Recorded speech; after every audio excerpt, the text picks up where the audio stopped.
I do with Maricela. Perfect ceremony, love will grow. I do with Maricela.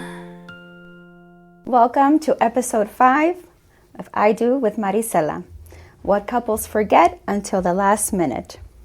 If your wedding day is coming up and suddenly it feels like there's one more thing that you're forgetting, you're not alone. There's a specific set of tasks most couples don't realize they need until the very last minute, like staffing, timing, paperwork, and logistics.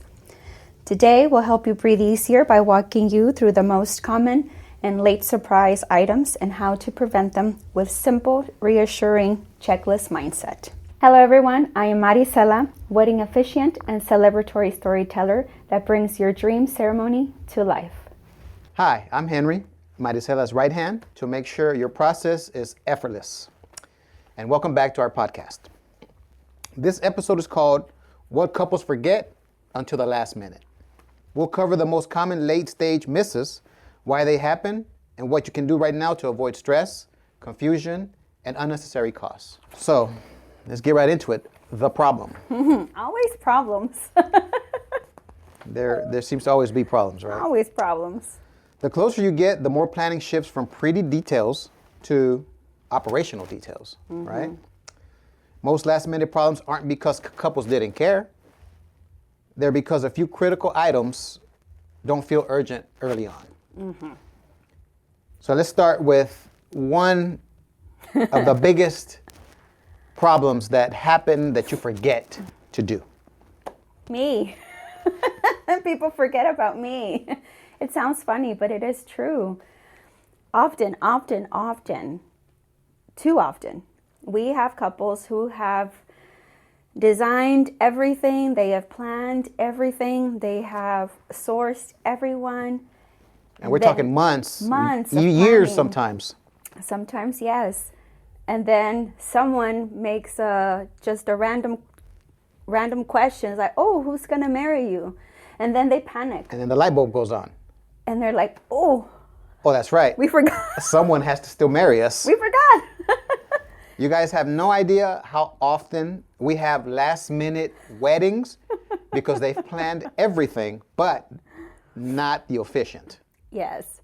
Remember, folks, you're planning a wedding, not just a party. You're planning I think that's where it gets wedding. lost. I think that's where it gets lost because most people do get really, really like engulfed in the party, right? What happens after, that the ceremony portion often gets like overlooked a little. And they're like, well, that's going to be a small portion of our event. The bulk of the event is going to be the party. And so that's where people put most of their focus on. But please remember, without someone to legally marry you, there is no marriage, there is no wedding. There's no wedding. And we've mentioned it before. Yes. We feel in the importance of events, your location, your event, your venue, if you're going to have it at a venue. Then right after it, your officiant, us. Then everyone else. But yes. Those two, because like we've said before, the better ones get booked out years, sometimes in advance. So don't assume because you're planning early on that you're going to have plenty of time to pick out the officiant you want. Not always. Not always the case. In most cases, not at all.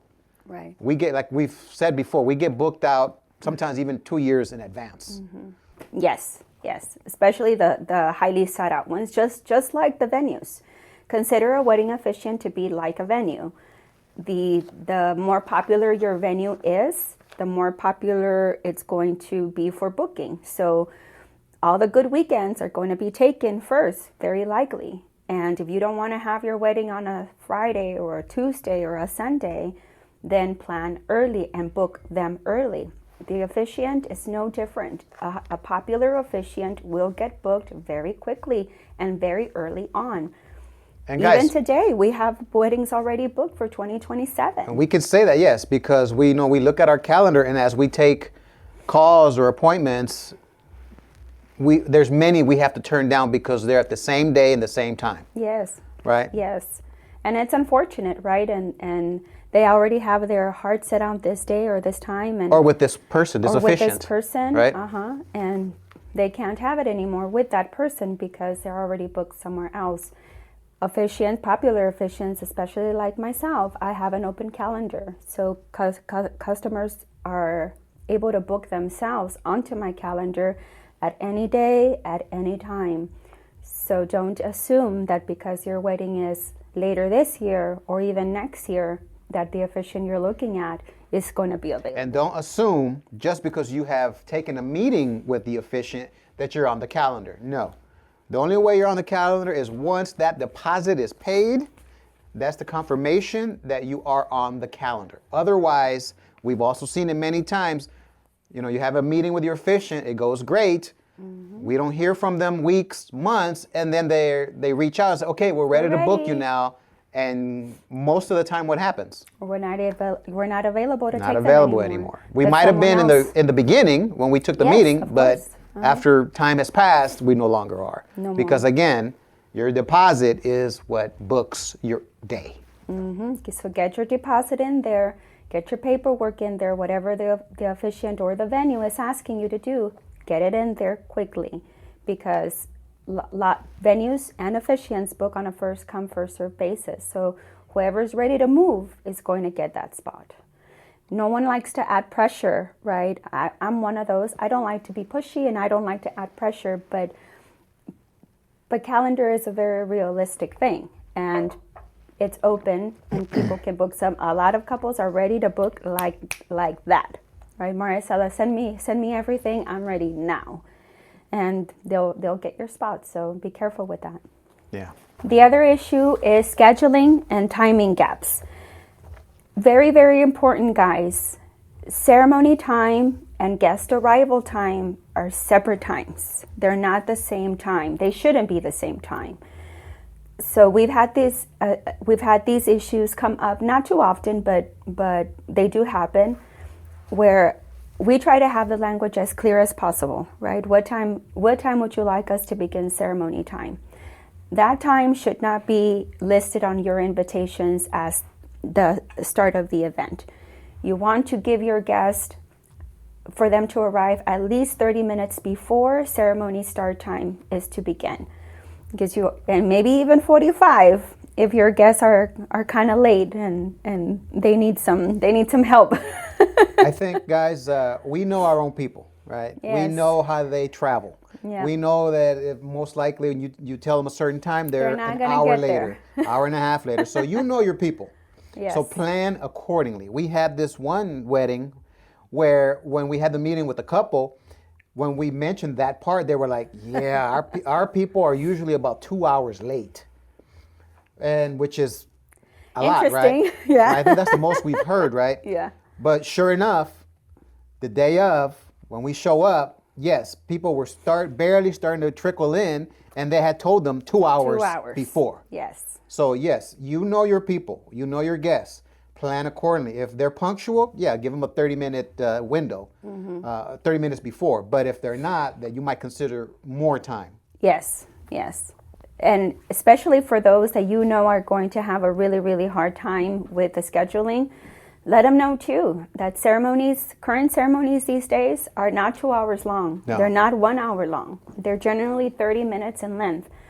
Lots of guests think still that, well, the ceremony says here it's going to begin at 4. I'll get there at 4:30 and I'll still catch the last half of it. They will not. What happens most of the time, we're on our way out and they're like, oh, did we miss it? You sure did. Bye. Yeah, I mean, most people are still with the mindset that Of church. it's going to be like a church wedding, and Yeah. it's at least an hour and a half. At least. Right? So if we're there 30, 45 minutes, we're okay. We'll still capture the best part at the end, right?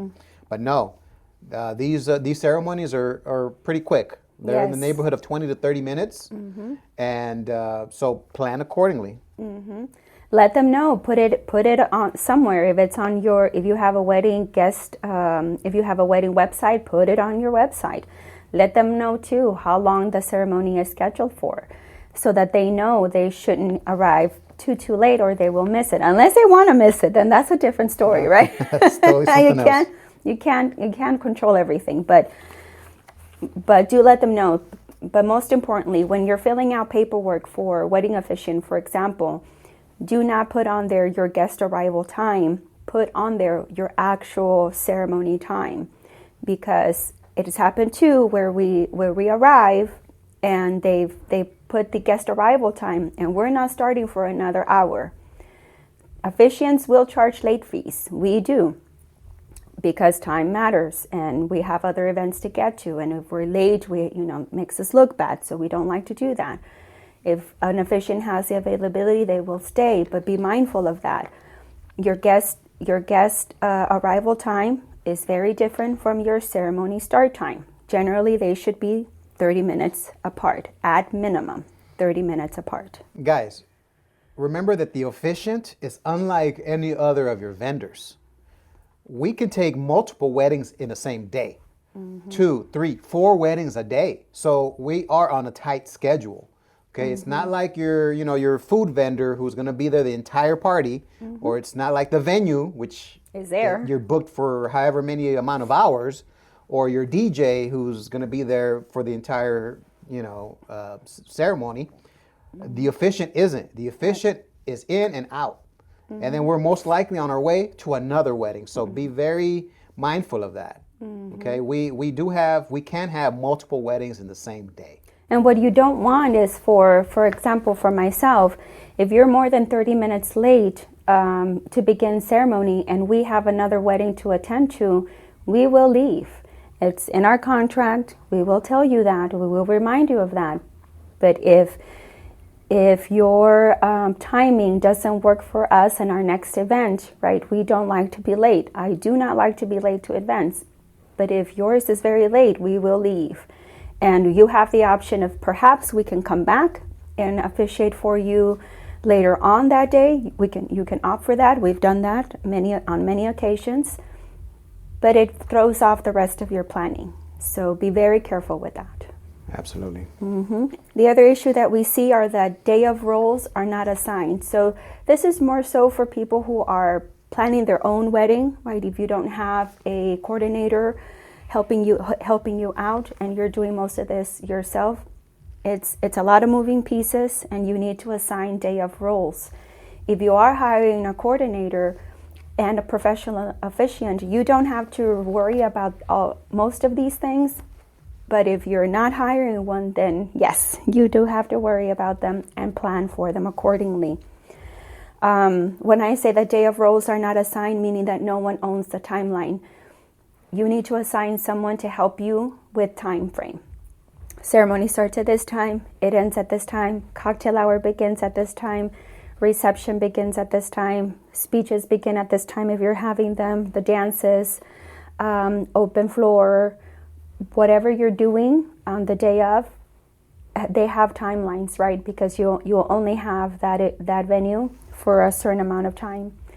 So you need to adhere to your times in order to be able to fit everything in. What time are you cutting cake? What time is the music actually beginning? What time is dinner being served? Those are the things that you need to account for.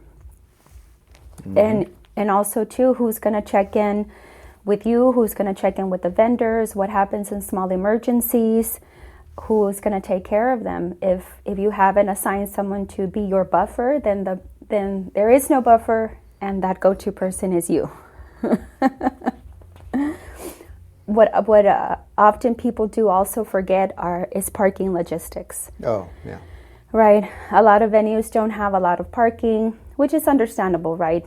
But you should let people know that you have very limited parking so that they know that they have to perhaps park farther away. And allow for more time. To get there, for them right. to park, for them to walk. Women in particular are wearing heels. If they walk slower, it takes them a while. Even if the venue has parking, it's Limited. shuttled from somewhere else. Yeah. And all that takes a lot of time. It takes time. So if you don't have ample parking on site, then take account of that extra parking that people need to look for, need to find, need to walk to your location, and then be able to find their way. Time, right? Also, to let your officiant know if you're not going to have parking on site. Right. We need to know these things too, Yeah. so that we too can plan accordingly for timing.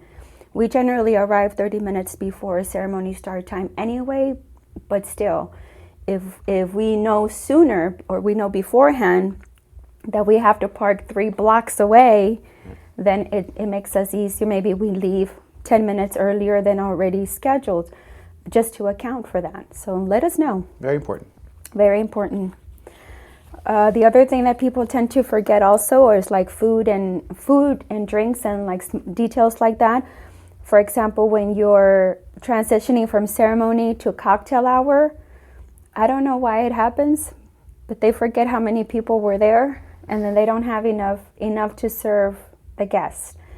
So you kind of know already how many people are coming to ceremony based on the RSVPs that you have received. So account for them transitioning. So when they go from ceremony to cocktail hour, sometimes that cocktail hour space is very small and very tight. Very tight. And it does not accommodate the number of people that did show up to that. And people are very cramped and they're trying to scoot their way through to get to the bathroom. How often have we seen that? Very uncomfortable for them mostly. Right. Because we leave, but Right. it is very, very uncomfortable and not properly planned for the amount of people that you plan to have. Right? What things that people also forget? Their paperwork. They forget their paperwork. Now, an officiant like myself, we process marriage licenses ourselves too. A lot of the times, though, what happens is you tell us that you want to obtain your own paperwork yourself, which is just fine. But then we're a week away or we're 3 days away and you forgot all about your paperwork. You didn't get it, you didn't get your appointment, or you did it too late and now the appointments that they have available are not within the time frame that you need. So in my case, that's okay. We will issue your paperwork for you, but that is, you will incur an additional cost, so bear that in mind. But also bear in mind that not all officiants can do paperwork. No.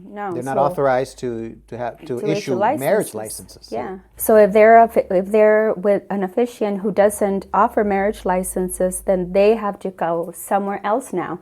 Not with the county because it's too late. You'll have to find another notary who is able to issue you a license very, very quickly, if not the same day. Where we've had to do a lot of those as well, right? A lot of them. Where we're not officiating the wedding, but somebody forgot about the paperwork. Yes. Or that officiant doesn't provide that. So we come in and we just provide the marriage license. Mm-hmm.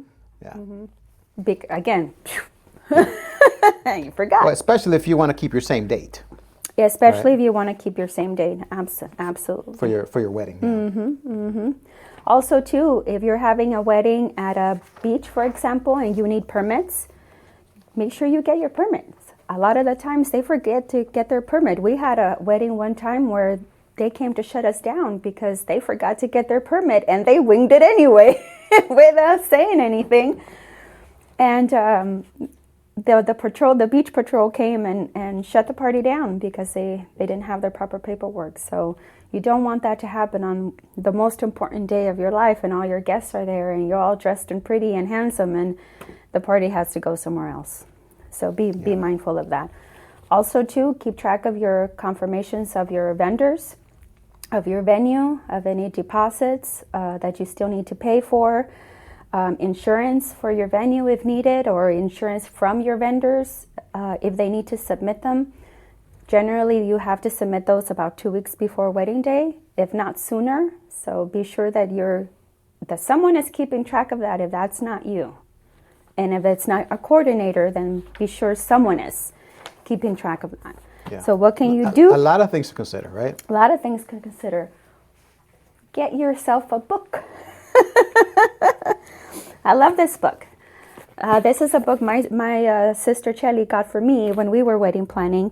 And it's very, very useful. It has everything. Everything is in here that you could need. Your guest list, your budget, your planning, your wedding vision, all the way down to the big day. So who you made your payments to, who you still owe balances to, who you need to, paperwork that you need to submit. It has useful envelopes. Yours doesn't have to be exactly like this, but there are many variations out there. But they do come in very, very handy. Not everyone is organized naturally. Right. They're just not. Not everyone has that ability. So get yourself And not a everybody tool. plans for a wedding every day. No, right? absolutely not. And it can be very complicated and very scattered. A lot of moving pieces. A lot of moving pieces that you need to keep track of. So if you don't like the physical books, then go online. There's a lot of great tools. The Knot, I think, has some good ones where it breaks it down from 9 months out, a year out, 9, 6, 3, 2, and then the month of. Everything is on there. So get yourself some tools that help you keep yourself organized and on task, especially if you're not going to have a professional coordinator with you that day. Right. So if you're not going to have a coordinator for that day, then you need to create who does what. So who is going to take care of organizing the tables on the day, right? The seating assignments, the seating chart. Some people don't have seating charts. Lots of people do. But if you are going to have a seating chart, that's another big one, by the way, the seating chart. So stressful. But if you're not going to have an official seating chart, then it's fine. It's something less to do. But if you are, someone needs to be in charge of that, right? To make sure that you're putting the names on the proper tables. And we can't stress that enough, right? We're going to keep saying, we've said this many times, we're going to keep saying the importance of having a coordinator, right? If you can afford a full-time coordinator, please do. If you can't, there's a day of coordinator, which is a more budget-friendly cost. And if not, friends, family, assign someone other than you or the couple. Aside from the couple, right? Assign relatives, friends, people to different tasks. Yes. Because it's just too much. It's too much for the couple to take care of everything and still enjoy the day of. Yeah, and this is also too why couples have so much of a hard time stressing out so badly with wedding planning, because there's a lot of things to do.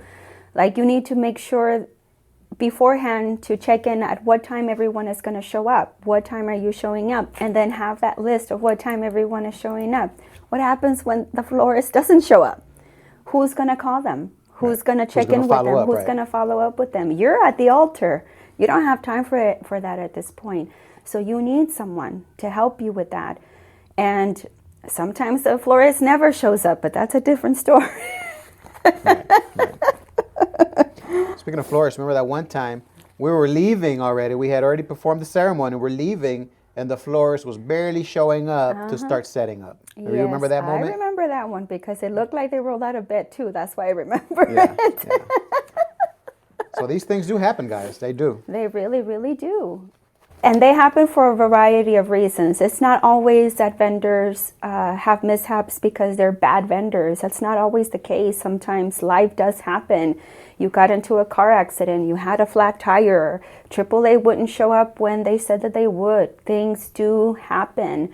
It's just life. It's not that people are unprepared or just bad at their job. It's just that life hiccups do happen. But you need to plan for them. And what happens, have a backup of what happens if they do. So another important topic that is sometimes forgotten as well. It seems impossible, but it happens, right? You forget the wedding rings. Yes. Right? Maybe nobody was assigned to it, or it's usually what happens. You just forgot, right? Yeah. And so what do you do? What do you do when when you're going to exchange rings, and there are no rings to be had? Yes, well, funny you say that. Quick story. We were where? In the Mojave Desert. The Mojave Desert. It was in the middle of summer. I remember it was 120 degrees that day. It was so hot. And it was so hot, just as hot outside as it was in the house. Do you remember that? Yes. Yeah. So we were outside drinking water and just trying to keep cool as best as we could. Well, they were also very late. They were about an hour late. And they finally show up, The groom is now excited. He's walking down and he gets to the altar where I'm at. And the look on his face is like, oh no, Maricela, I forgot the wedding rings.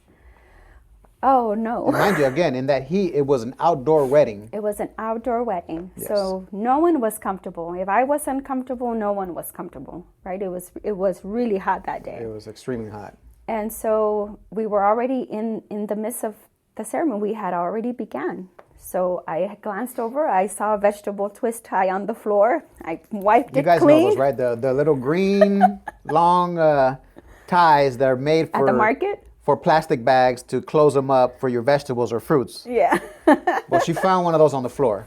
And then what happened? I cleaned it up and I tied it to his finger. I made a ring, and I said, well, this is what you're going to wear today. And he looked at me like, are you serious? Like, are you really serious right now? I am Because so what did he serious. say? You know what? Oh, let me go look for it. I'll be back. Yes. He lived 15 minutes away. He said, I'll go back and look for it and come back. Well, we figured round trip would have been about 30 minutes. If he found it. If he found it. On time. Spend a few more minutes. So it would have been minimal 45 minutes before he got back. Yes. And we were already Dying. in the heat there. Yes. So I said, no. We don't have time for that. We're already in it. The show must go on, right? And so I gave him his vegetable quick dye and he's like, well, okay. Okay, but then, they were at first surprised with it, right? But They were surprised that I said no. Right. They were surprised that I did not allow him to leave and go look for his wedding ring.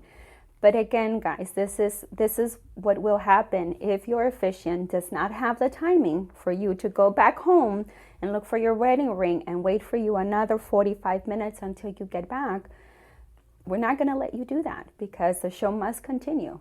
And we'll make it happen. We'll make it work however which way we need to. But we need to adhere to schedules, right? So he accepted it ultimately, and we got the show on the road, and they got married, and everything was great. I told him afterwards, now you can go home and look for your ring.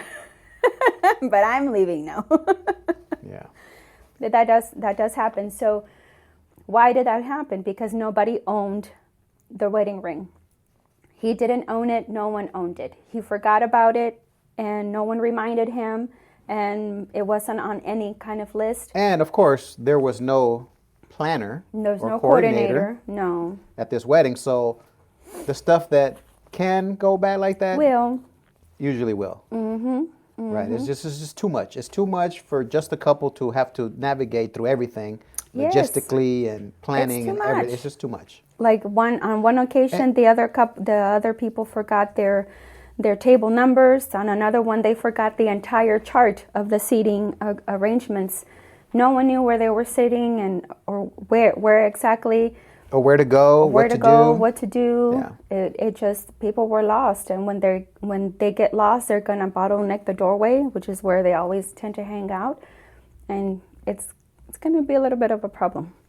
Yes, absolutely. So if you're not going to have a coordinator, then you need to make a list for all the way leading up to wedding day. So make a list of the vendors, their phone numbers, their emails. 48 hours preferably before your wedding day, you want to check in with them. What time did you say you're arriving? I have you for this time. Is that the time that you're arriving? Who's going to communicate the changes also to... Let's say that your ceremony was scheduled for 4 o'clock, but now it has to be 4:15 or 4:30. Number one, check with your officiant first if you can even change that time, because they may have another wedding and they may not be able to accommodate a change of time from you. So check How that many first. times have we gotten that call or email? Oh, can we move it? Can we move the Yes. timeline? Right? And in many cases, we have not been able to. No. Very few times we can accommodate for a change of start time, and we're always happy to whenever we can. But we can't always do that because we took other commitments and we have other places to be. And so in those cases, we'll have to tell you no. It has happened to where sometimes venues even have schedule changes or mishaps where they accidentally book you for a time frame that they had already booked someone else previously. So it can be a problem. We've had to turn cancel weddings because we're not able to accommodate that new time. Right. And now we cannot officiate for them at all. So now they have to go and find a new officiant to marry them and start this whole process of finding an officiant all over again. So be mindful of that. And by then, you're not going to happen. have the best options, right? Because No. it's last minute. It's who's ever available. Who's ever available now. Yeah. And may not even be, obviously, not who you originally wanted because they're not available now. Right. So those things happen, and it gets people get unhappy about that, and understandably so. But this is why scheduling is so important. So for wedding day, you want to be sure that you have your signs. Where is your gift table? Do you have it there? Where is your cake setup area? Where is your card box location? Flowers or bouquets, are you moving them after ceremony? Are you moving them to tables? If you are, who is doing that? Are you assigning someone to do that? Another thing that people forget often too are vendors, right? Officiants like us, we tend to leave. It's not often that we get to stay, so most of the time meals are not accounted for us because we leave. Unless you've specifically asked us to stay, and if we're able to stay, then you'd have to account for a meal for us. But the rest of your vendors are generally there for the day, like your DJ, like your photographer, like your coordinator, your florist also has a tendency to leave, but the other ones will stay for a longer time. You should feed them. A lot of times couples forget to include vendor meals as part of their catered event. They only account for the guests. Sometimes they even forget themselves. Yeah, remember, guys, a lot of your vendors are going to be there for several hours. Yes, Let's be, feed them. let's be courteous. Let's be, nice. And I think what happens most is like they just forget. They're kind of like, the vendors are kind of like the invisible guests, right? They are guests, but not really. They're kind of in behind the scenes, so people have the tendency to forget about them. But do account for them in your seating. Where, if you're going to feed them, where are you feeding them? Are you sitting them at the table with your guests, or is there a separate section for vendors? That's always a little strange with separate section for vendors, but that's up to you. We've had it both ways, right? Where we either eat with everyone in the banquet hall, or we've eaten separately with other vendors in another room. In another dark room somewhere. In the corner. That one was pretty strange. Right. It was different for sure. It was different. Yeah, it was different for sure. But it's dependent upon what you can accommodate, right? If your vendors cannot be seated where everyone else is seated, they cannot have usually they have a table. It's a table in the corner. For the vendors. For the vendors, but in the banquet hall with your guests. Sometimes that's not possible just because of space limitations. Then in that case, they'll have a different room for the vendors to have their breaks or for them to eat and whatnot. Whatever it is, be sure to account for them because they will be there all day helping you out. And so they do need breaks and they do need food. Well, I mean, I personally love it when we get invited to stay. Yeah, I know. Right? I love it. We get to enjoy the moment with a couple, right, with their friends and their family, have some delicious food, and enjoy the party. Yeah, some good music, some good dancing. Yeah, dancing. We love dancing. I'd say maybe about about half of the weddings that we officiate, we get invited to stay, right? And if we can, if logistically we can, we don't have any other commitments right afterwards, then we'll stay. We'll stay and enjoy the moment with you. Excuse me. And I do love when they do invite us to stay. Yeah, it's always cool. Yeah. Well, you know what happens? It's because we had a great meeting with them. Usually. Yeah. Usually, yes. Yeah, usually that kind of goes hand in hand when they've taken the time to get to know us. They've met us face to face. We start building a relationship. That relationship. Right. And then we get to enjoy the moment with them too afterwards. Yeah. Not just there to officiate, but to also to enjoy their moment. Yeah, with their friends and with their families. And and those are always like the most fun ones. Yes. Right? Everyone is having a great time. Yes, we've had a lot of great moments that we've shared with some couples. Yeah, very much so. The next thing you guys may want to consider is an emergency kit. An emergency kit is a little box, nothing crazy, nothing special, with things like maybe some disinfectant wipes, a little sewing kit, some Band-Aids, a pain reliever, lint roller, chapstick, anything that people usually need on the day of as an emergency. And also decide where you're going to have it. If your coordinator is in charge of it, then they'll have it or they'll place it somewhere, but make sure that people know where it is in case that they do need it. Sometimes it has Tic Tacs or gums or sanitary products, whatever it is that people need usually on at a last minute day of. But in essence, you either want to hire a coordinator, or if not, if you're going to plan it yourself, get you a planning tool like the book or an online planning site that can help you reel everything in and assign real people for these real jobs come day of. Right. All right. So, Maricela. Yes. Best wedding advice. Protect your day and assign ownership for the timeline and for the logistics. Otherwise, other things find their way in. Biggest wedding mistake couples make. They plan the event, but they forget to plan the handoffs, like who does what and when, specifically. One thing every couple should spend money on. Here I go again with saying that you need to hire a coordinator. It's very important. Yes, if budget is a problem, take some away from here and put it over here. You won't be sorry. I promise you that. I say that all the time. Please get yourself some help. Enjoy your day.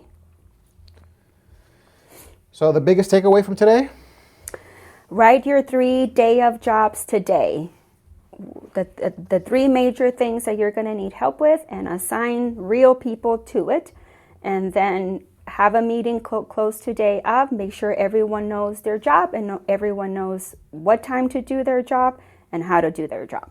So if this episode helped, share with the couples who are getting close to their wedding date, and follow and subscribe so you don't miss the next episode. So from our hearts to yours, thanks for listening and stay kind. I am Maricela. I'm Henry. Love is everything.